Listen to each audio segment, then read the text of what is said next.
चालाक लड़की। एक दफा की बात है कि एक गांव था। गांव से थोड़ी आगे बहुत ऊंचे ऊंचे पहाड़ थे।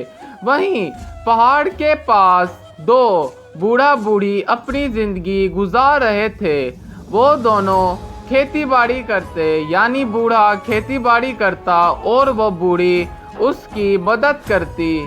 तो एक दफा ऐसा हुआ कि रोजमर्रा की तरह वो बूढ़ा खेती बाड़ी कर रहा था और वो बूढ़ी उसको पानी पिला रही थी।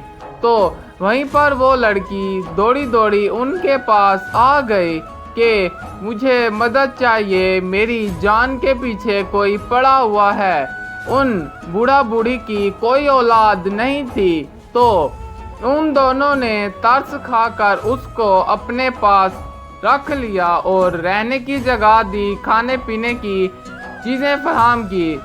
वो खुशी खुशी अपनी ज़िंदगी गुजार रहे थे क्योंकि उनको औलाद का सुख मिल गया था। मगर वो लड़की चालाक और मक्कार थी। उसने पहले भी एक घर के साथ ऐसा किया। वहाँ पर भी कुछ लोगों को ऐसी झूठी कहानी सुनाकर उनका सादो सामान, मालो दौलत सब कुछ छीन कर भाग गई। और जैसे ही वो सब खत्म हुआ तो फिर किसी और घर में वही अपनी झूठी कहानी को सुनाकर हमदर्दी हासिल करने लग गई।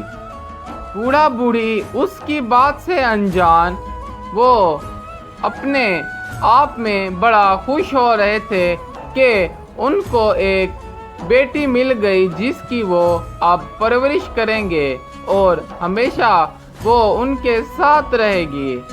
तो कुछ ही दिन गुजरे, उस चालाक लड़की ने अपनी मक्कारी दिखाना शुरू कर दी। उस बूढ़े के घर में चीज़ें ढूंढने लग गई, मालो दौलत ढूंढने लग गई।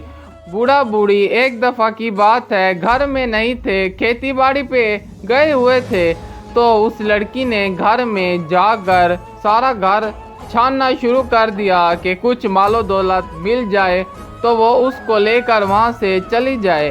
उसको ये सब करते बूढ़ी ने देख लिया तो वो लड़की शर्मिंदा होने लग गई। तो बूढ़ी ने चाबियाँ निकाली और संदूक निकाला ज़मीन से और उसके हाथों में दे दिया कि हमारी सारी ज़िंदगी की जमा पूंजी यही है, क्योंकि हमने तुम्हें अपनी बेटी माना तो दे रहे हैं, मगर शायद तुम हमें अपना नहीं समझती। तो वो लड़की बूढ़ी के पैरों में गिर गई और इतना रोई कि उसको उसकी ज़िंदगी अब हराम लग रही थी जीना। तो बूढ़ी ने उसको कहा कि बेटा कोई बात नहीं, गलतियां सबसे हो जाती हैं।